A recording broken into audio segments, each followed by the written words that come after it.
নমস্কার বন্ধুরা, welcome to SB spot zone. নিয়ে চলে এসেছি তোমাদের জন্য আরও একটা খুবই গুরুত্বপূর্ণ নতুন ভিডিও নিয়ে।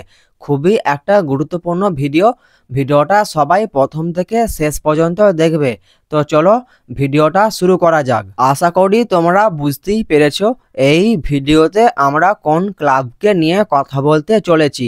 এই ভিডিওতে আমরা কথা বলবো মোহনবাগানকে নিয়ে। মোহনবাগানে সাইন করে দিয়েছে ব্রাজিল দেশের প্লেয়ার রবসন রবিনো।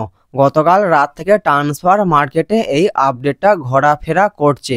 মানে মোহনবাগানের যেসব বড় বড় ফ্যান পেজ আছে সেই সব বড় বড় ফ্যান পেজের তরফ থেকেও এই আপডেটটা জানিয়ে দেওয়া হয়েছে যে রবসন রবিনো তিনি মোহনবাগানে সাইন করে দিয়েছে। কিন্তু দুঃখের বিষয় হলো এটাই যে কোনো একজন ফুটবল সমর্থক তিনি মার্কাসের কাছে জানতে চেয়েছিল রবসন রবিনো তিনি কি মোহনবাগানে সাইন করে দিয়েছে। সেই প্রশ্নের উত্তরে মার্কাস তিনি জানিয়েছেন যে রবসন রবিনো তিনি এখনও মোহনবাগানে সাইন করেনি। এটাই হচ্ছে সব থেকে ভাবার বিষয়, যেখানে অনেক জায়গা থেকেই মানে বেশ বড় বড় সোর্স থেকে জানিয়ে দেওয়া হচ্ছে যে রবসন রবিনো তিনি মোহনবাগানে সাইন করে দিয়েছে। তো মার্কাস জানাচ্ছে যে রবসন রবিনো তিনি এখনও মোহনবাগানে সাইন করেননি।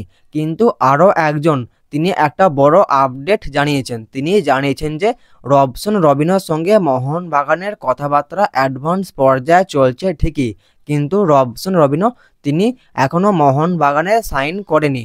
এই ভিডিওতে তোমাদেরকে রবসন রবিনোকে নিয়ে এই আপডেটটাই জানানো ছিল। এই আপডেটটা তোমাদেরকে জানিয়ে দিলাম। এরপর আমাদের এটাই দেখা যে এই ডিলটা শেষমেশ কোন জায়গায় গিয়ে পৌঁছায় এটাই এখন দেখার বিষয়। মোহনবাগানের সঙ্গে তার অ্যাডভান্স পর্যায়ে কথাবার্তা চলছে, এই রকমের আপডেট আছে।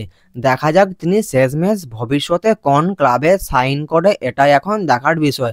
তিনি মোহনবাগানেই সাইন করেন না অন্য কোনো ক্লাবে সাইন করে এটাই এখন দেখার বিষয়।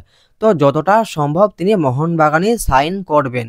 তো ট্রান্সফার মার্কেটে অনেক সময় অনেক কিছু ঘটে থাকে, তো আগে থেকেই কিছু বলা যাবে না।